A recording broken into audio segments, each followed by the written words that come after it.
Hello and welcome back to Council Island. I'm your host, Alex Williams, and this is a podcast all about everyone's favorite reality TV show, and that is Calgary politics. We've started the new year off with something interesting, something totally expected, I think, especially after what happened a year and a half ago, and that's another water main break of the Bears Paw feeder main down in Bowness. Denis is here to join me for this. Denis, do you want to introduce yourself and explain to the audience a little bit where your particular interest lies in talking about water utilities, water services, and infrastructure? Yeah, absolutely. Well, thanks for having me on, Alex. My name's Denis Robinson. I'm a recovering bureaucrat. I was a policy advisor at the Ontario Ministry of Energy for several years. And I worked primarily on regulatory policy for the utility sector. So that was mostly on electricity policy, not water policy, but the governance mechanisms, the general utility sector issues, and the risk management principles are quite similar. So I became interested in water policy in Calgary specifically because of an article written by a guy called Benjamin Dawkes, who Dawkes is a policy expert. I think he's currently with one of these big national kind of sustainability organizations, but he's an expert on some aspects of municipal policy, including development charges and, or as we call them in Calgary, levy infill and greenfield levy charges, which are the mechanism by which we pay for a lot of the infrastructure. And Dawkes won the Hunter Prize in Public Policy in, I think, 2023 or 2024 for writing an article explaining why we were overusing these and was driving up the cost of housing. And he suggested creating more public utilities to fund these sorts of infrastructure projects and manage the cost better in a way that was less expensive for home buyers, especially first-time home buyers. So that was something that interested me a lot. It got me following water utility policy a little bit more. And then we had the Bears Paw feeder main disaster in Calgary in 2024. And so I followed some of the technical reports to that. I read the initial engineering reports, but those aren't something, I read them enough to understand, okay, some stuff got in the soil and then it broke the pipe, and we probably knew the pipe was at risk of breaking because it turned out to be not the greatest pipe. Yeah, We and didn't that know was it a at the time. specific era of pipe that was made in the 70s that we kind of have that expectation of all of the pipes from that era as well. Exactly. They thought they developed some kind of a new method of managing the concrete that was cheaper and worked just as well, and they were incorrect about it. Yeah. And so now those pipes are lasting only 40, 50 years instead of 100, which is what they were thought to be able to last. And from there, I helped the Calgary Party write their water utility policy during the campaign. I wrote most of it in partnership with a friend of mine in Omtasia, and we also socialized it and advocated for it within the party, and it was eventually adopted as the official policy. So for reference for folks on council right now, that means that was where Kelly's policy on the water utility came from, is that policy process within the party. And DJ did play a role in that, got involved fairly early and contributed to development. So I ended up, from this housing interest, kind of getting a little bit more into water policy, but also seeing some of the connections to utility governance because of my previous work in energy. Yeah. And that led me to, I just finished up a consulting contract a couple days before the big water main meeting. So I watched the whole thing and kind of followed along closely, and I read the committee report in considerable detail. And I just thought it was a very good report. It also said to do all the things that we'd already suggested they should do, but they did so with considerable more information and sophistication Right. than I had been able to do, not having access to all the internals and a big staff support and all that sort of thing. So I thought it was an excellent report. I thought it was like a good piece of policy and a great contribution. And when I heard the guys talking through it, there's five guys and one lady. When I heard the committee talking through it at the council hearing, I just thought they did a really good job of articulating some of their solutions for the problem, talking through the problem in a clear way to council, and giving council good advice about a way forward. Yeah. So on that report, based on that report, and what you can recall as we're having this conversation on this report, what were some of the problems that they identified? Obviously, beyond the pipe has burst again, and we have this flooding and this crisis again, as well as what other problems they identified, and then what were the solutions that they brought forward, short term and long term, in that report. Yeah, so that's a good question. And this committee focused very little on the engineering problems themselves. Um, their view was partly their mandate was more on the governance side, less on the engineering side. There are other reports interim reports that I haven't looked at that dealt with the engineering side.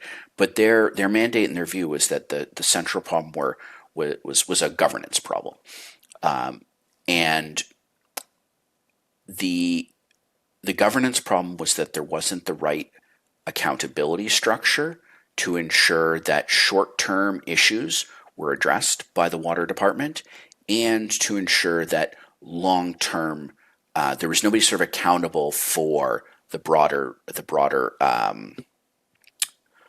structure of the water system, and that led into some long-term problems with investment. So it was governance issues leading to the long-term investment problems, the underinvestment in the water system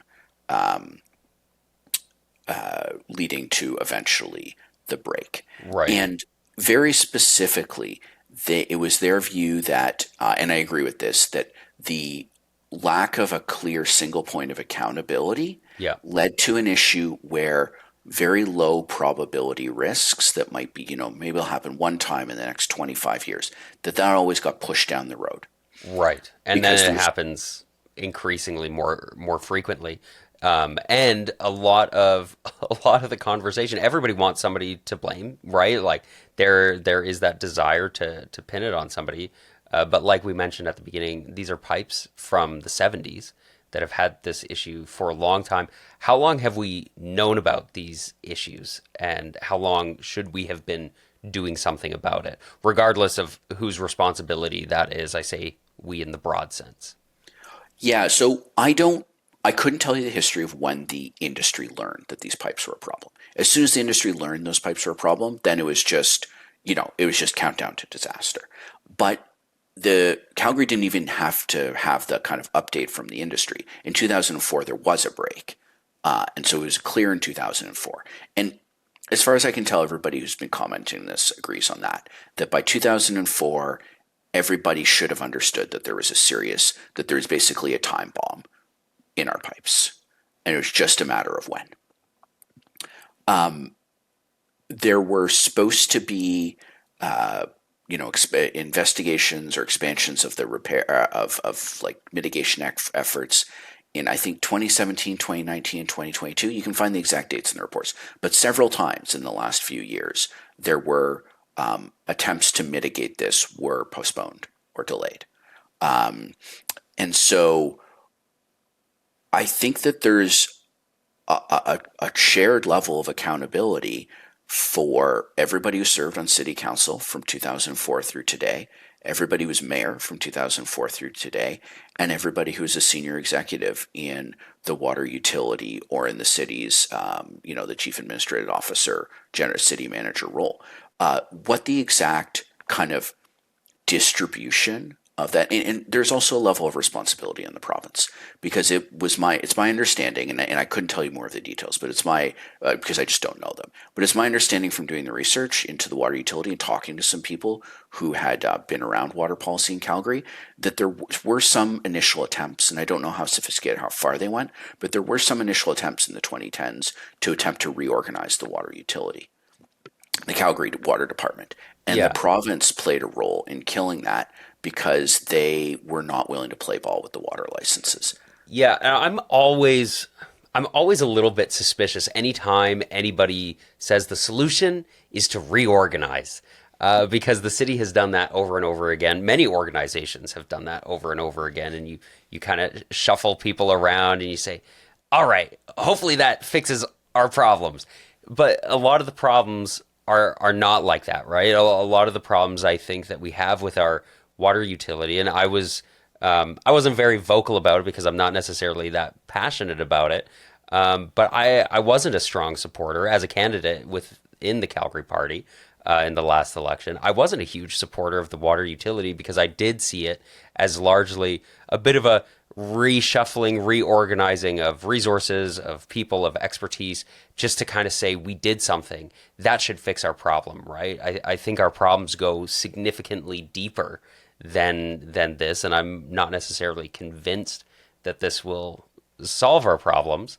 But I'm curious to hear from you how you think that it will, having done that research and having dug a bit deeper into that.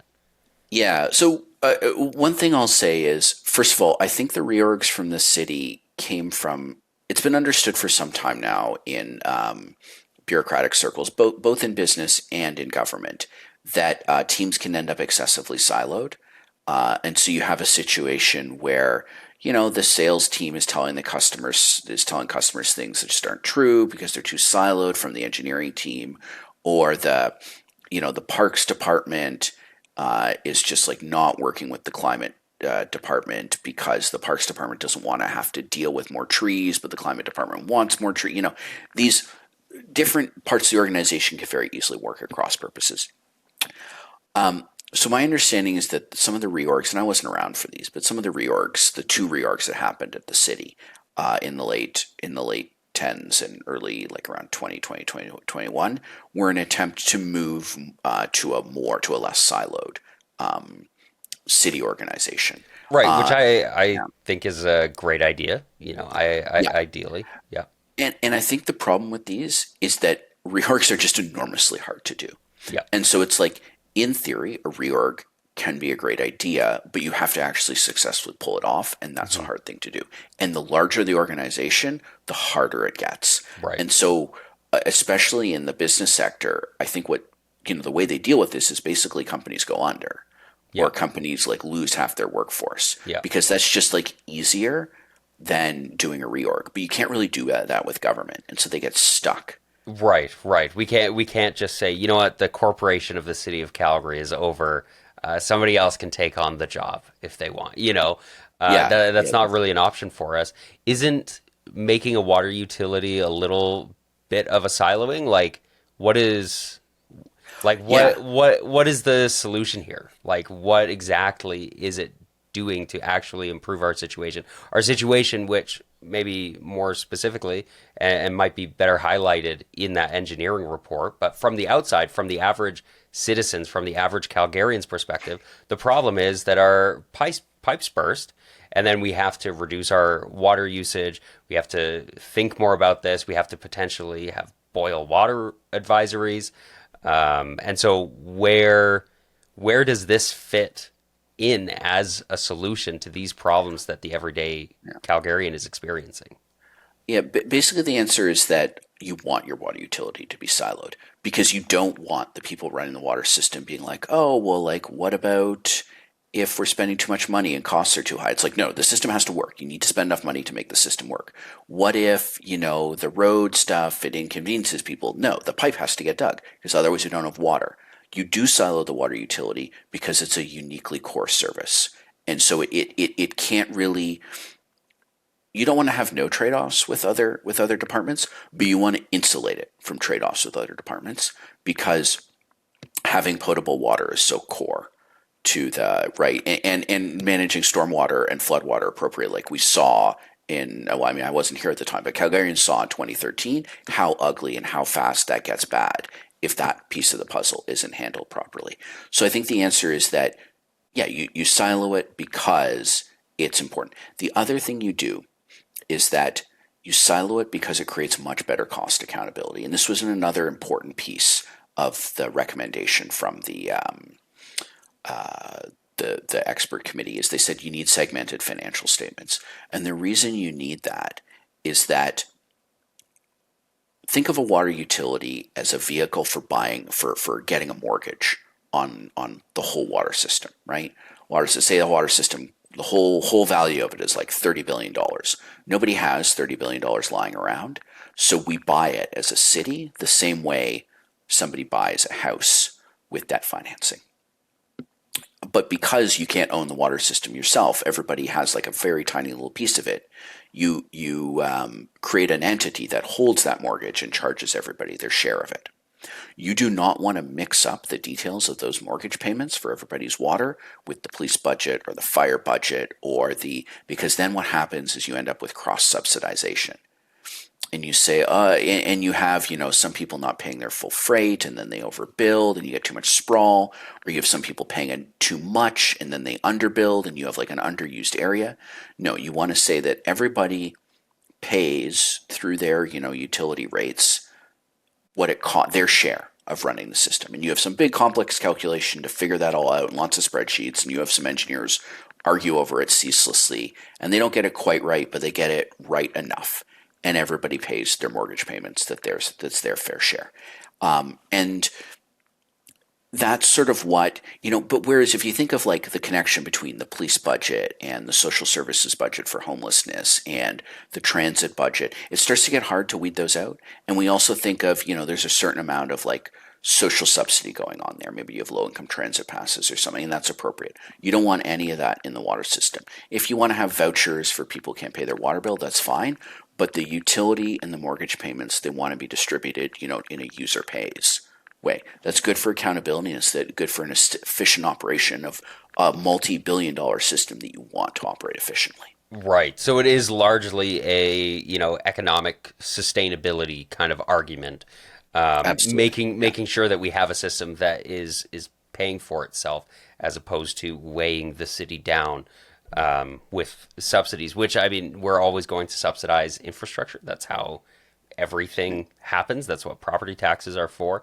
But I do want to highlight one of the arguments that I've heard against the water utility is that, well, now you just have to hire a whole additional executive team to oversee the professionals that are already working at the city of Calgary, that are already doing these jobs.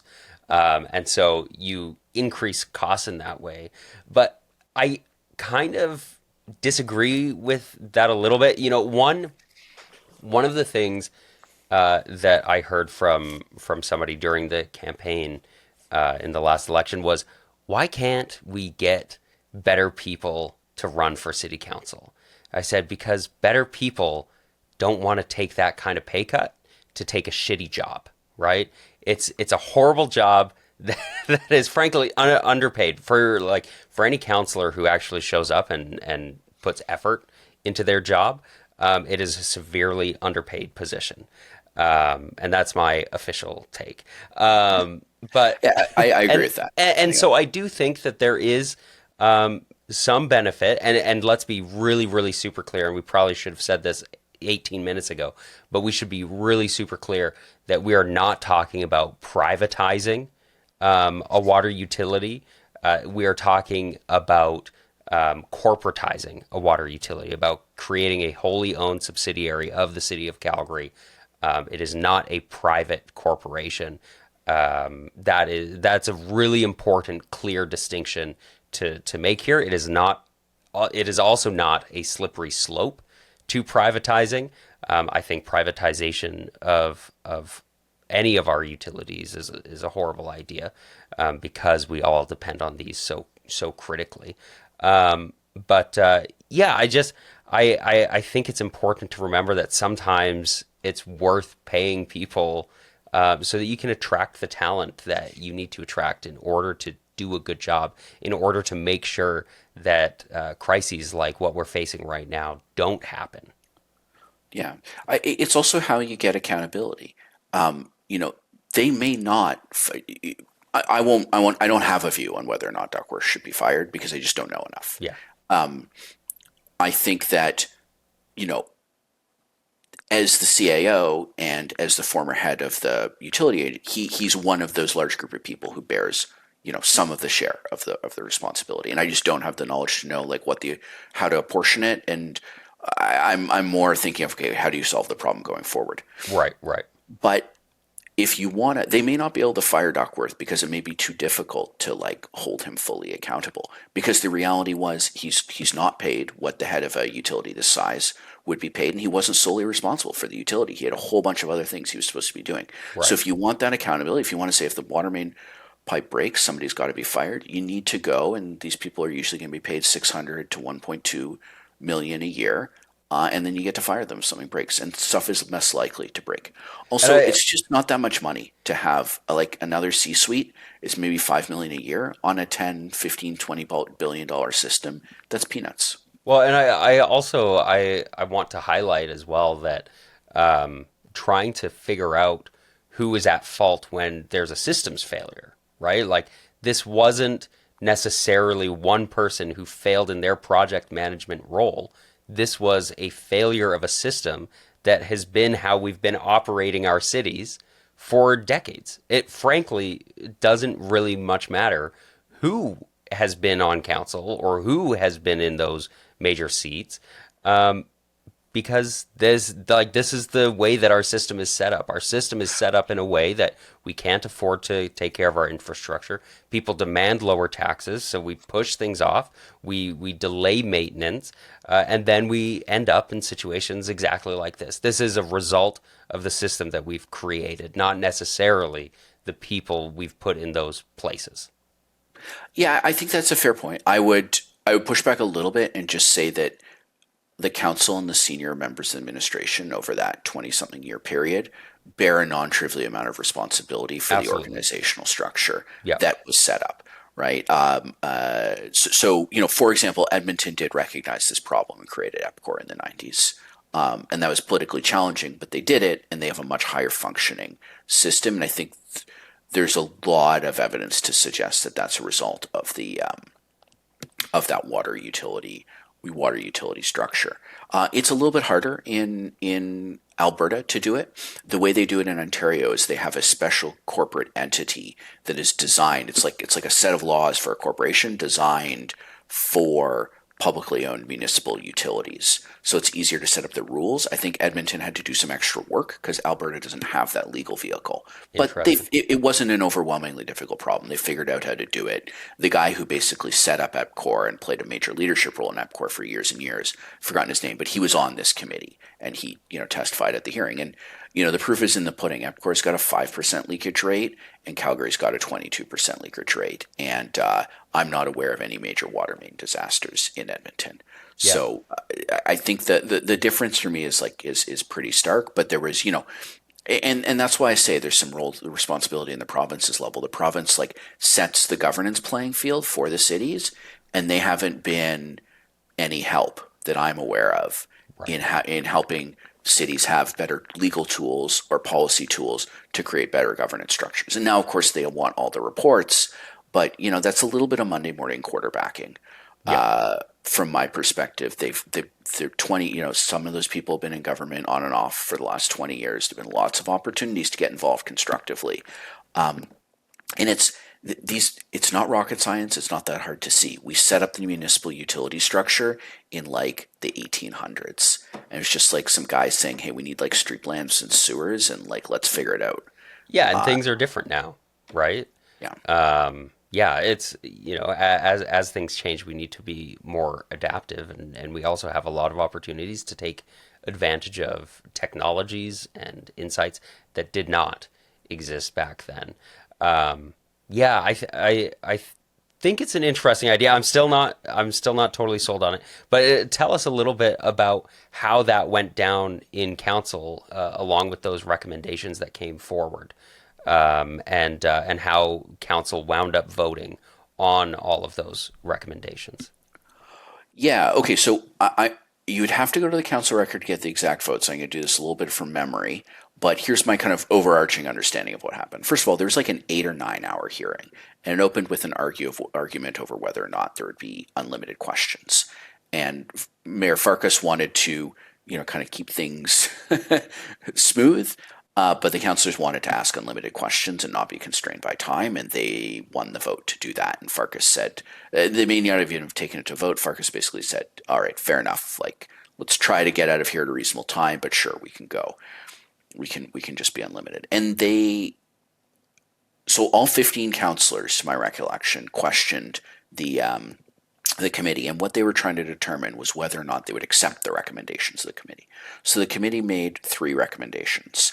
One, basically treat this as a 5-alarm fire and spend the money you need to spend to fix it and guard against it happening again. And fixing it is what they're already in the process of doing, and guard against it happening again means twinning in the sort of short medium term, twinning the pipe. So there's one pipe that's carrying all the water, it keeps breaking, going to build a second pipe right beside it, so if the first pipe breaks, we got another pipe.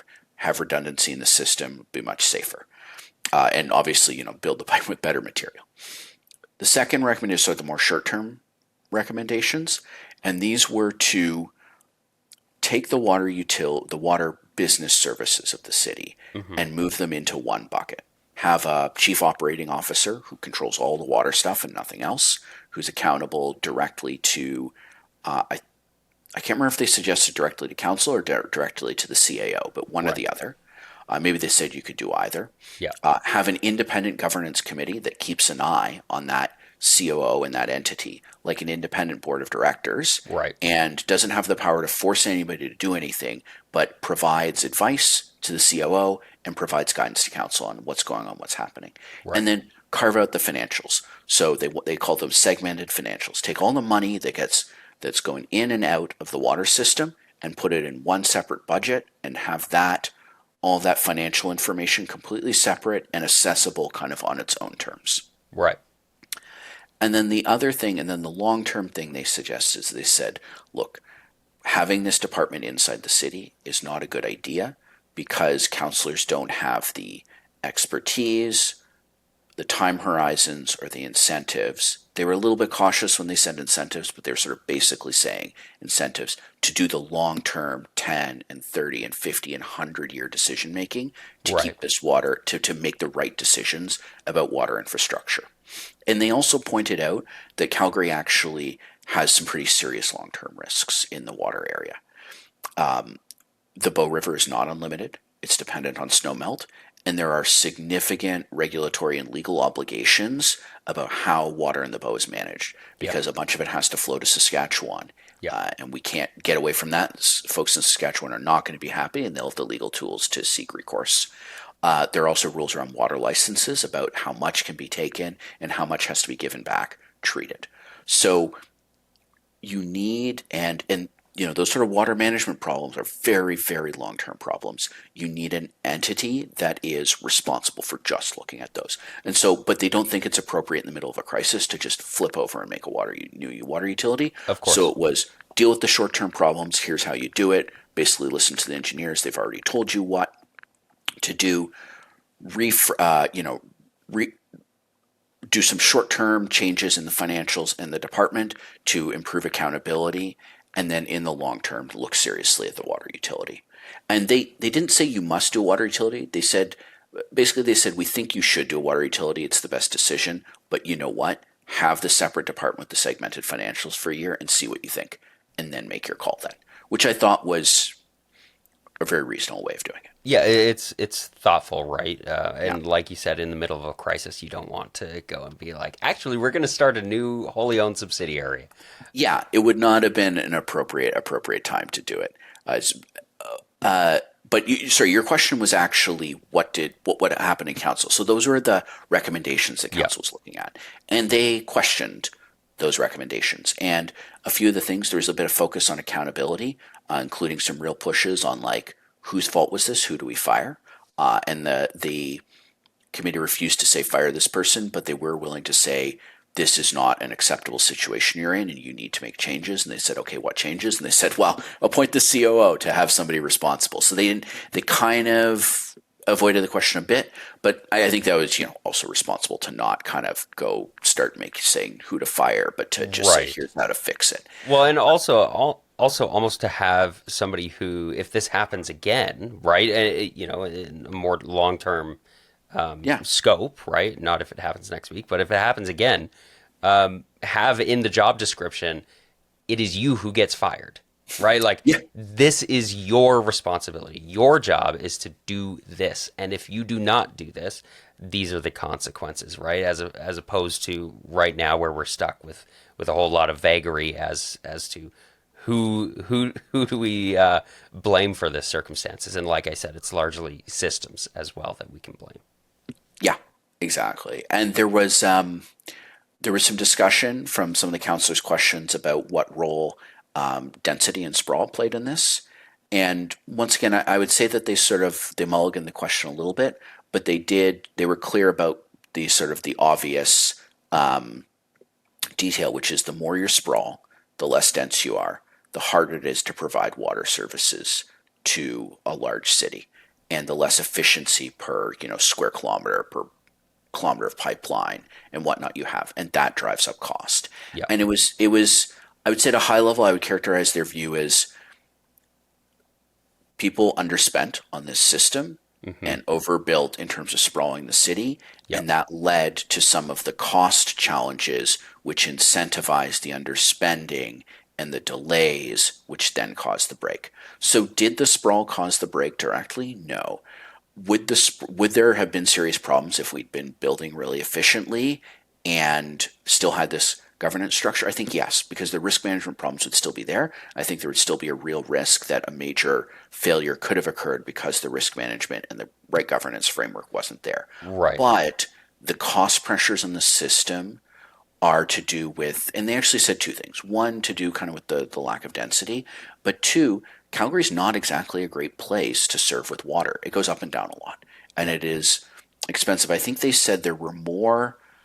I think one of the oil and gas execs on the thing said, you guys have more up and down pumps in this municipal system than I've got on my countrywide oil and gas pipeline. Yeah. Right? It's just going up and down a lot, and you have to Yeah. pump water up and then back. And so that makes it's a much harder system to operate than, I don't know, running the water system in Saskatoon or something, even if Saskatoon had 1.8 million people. Right, right. And I think you bring up an important point about like the financial situation that we're in, and that we're facing. I highly recommend everyone read You'll Pay for This, out of Winnipeg. And yeah, I know every city councilor has one of these books. It's an incredibly short read. I sat down and read it. Maybe took me a couple hours to, the pages are pretty small with not a lot of text. But I think it's really important to kind of wade through some of the misinformation and disinformation that people are peddling about what caused this break, and what is going to cause future breaks, and the way that we need to react to it. Yeah. And I think unfortunately a lot of that ends up coming at the feet of housing, and different housing typologies, because we are also in a housing crisis. And so these two things kind of come together, and people, I think, make a mistake of tying them too much to each other. Yeah, I think there's some really bad political incentives here where some people want to say, "Oh, this was just incompetent bureaucrats and we should fire some bureaucrats and then the problem will be solved." And other people want to say, "Hey, if we didn't sprawl so much, this never would have been a problem." And I think both are not true. I think you have to say, okay, there was a dysfunctional internal accountability and governance structure that made it hard to actually get things done and deal with the problem, even though it was well understood. There was a years of underinvestment, which were driven both by the financial implications of investing appropriately and when you have an inefficient tax base, and by the lack of appropriate incentives to do the right investing. And so it's like neither approach really captures the whole issue. That's why I also don't think the right question on this is like, should you fire Duckworth or not? Maybe, I don't know. But whether or not you do it, like the real problems are in the governance and the long-term infrastructure spending. And you have to solve those. And if you want to keep taxes low, then you need a more efficient city so that the infrastructure spending is, done by is less expensive, right? Yeah, If you're yeah. right. And I try and explain this to people. I say, yeah, we can have lower taxes, but these are the things that we have to do in order to permit that, right? Or yeah, we can sprawl. We can keep doing that. But these are the things that we have to do and accept in order to do that. And so I think it's really important to have real conversations with people with good information, quality information. And I'm glad this report seems to. It seems like they really tried to wade through it a little bit and fend off some more politically tricky questions that council maybe wanted some political ammo out of. Yeah, I think that a number of councillors tried to make hay for their pet views. That's a slightly harsh characterization. They suggested, to the committee some ideas in the direction of their preferred political perspective on it. I think the committee was pretty good at, acknowledging what was correct about the councillors' pushes, but not kind of agreeing with one particular political perspective and trying to like bring I can be very critical of some of these independent reports and or reports that come out of various pieces of the municipal policy apparatus. I thought this one was unusually good, Yeah. not just because it agreed with me. Yeah, yeah, of course. Yeah. And so tell me, how did the votes end up shaking out? Did council just say, "Yep, we'll 100% take all of these recommendations"? Was there anything that they left on the table or held back? Yeah, so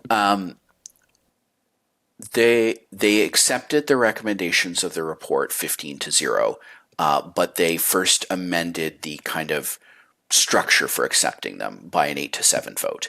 And the amendment was brought forward by Andre Chabot as councillor for Ward 10, and who voting with him were actually more folks who we would usually consider on the left, people like Mike Atkinson or Nate Schmidt, and people kind of more in the center like DJ Kelly or Jennifer Weines or Raj Dhaliwal. And the 7 kind of more right-wing councillors voted against Chabot's amendment. And here's what Chabot's amendment did. It basically said, okay, we like everything in this report. That's good. We accept the report, but we're going to delay parts of the implementation a little bit because we want to think about certain pieces. We want to think about hiring a COO. This is a big organizational change. We're not just going to kind of do it right away. We got the report, like 24 hours ago. We're not going to make a snap decision.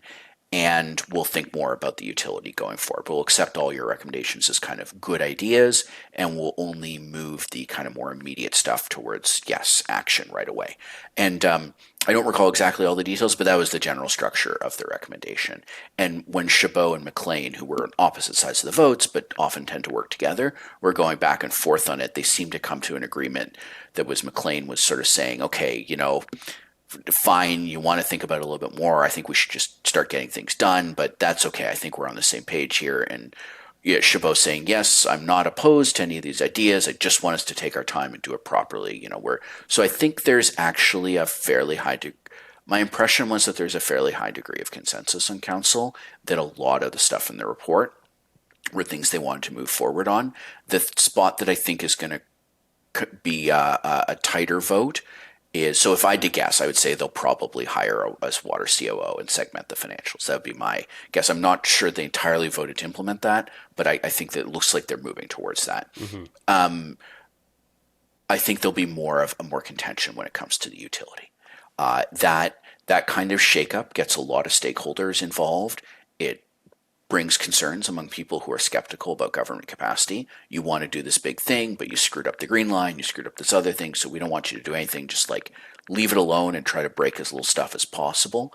And it's also clear the province is getting involved now. I think today or yesterday they demanded a whole bunch of documents about what had happened. Mayor Farkas is providing it to them, and they're suggesting that Calgary might need more oversight.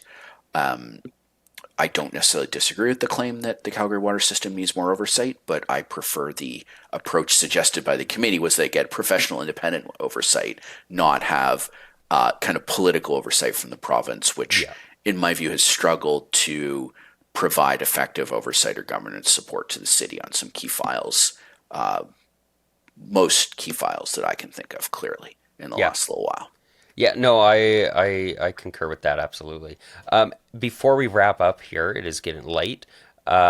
Any final thoughts? Anything that you wanted to mention that I didn't ask about or that we didn't talk about? Yeah, I would say that check out the Utility 101 section of the committee report. It'll be in the links. And I expect that most people will find the argument that a utility is the right solution to this problem to be maybe a little bit counterintuitive or confusing.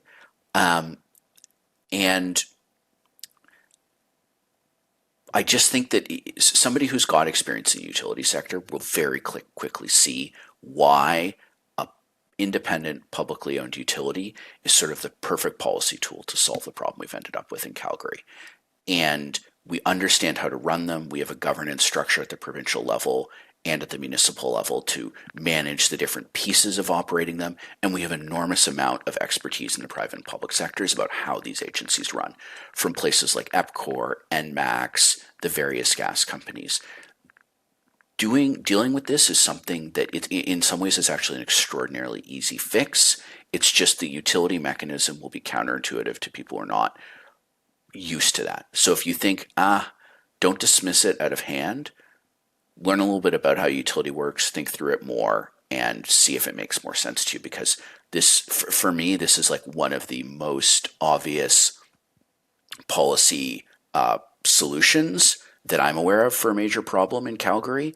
And my best evidence for that is I was with almost no inside knowledge and being brand new to Calgary and having experience, but not, decades of experience in the utility sector.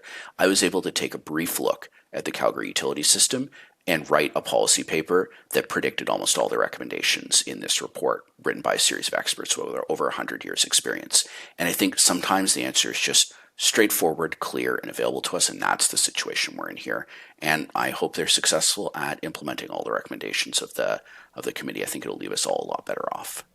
All right. Well, we will have to stay tuned in to what, again, I like to consider everyone's favorite reality TV show, which is Calgary Politics. Denis, thank you for joining me here on Council Island to talk about the goings on of our drinking water. Yeah, Phil, thanks for having me, Alex. Have a good one.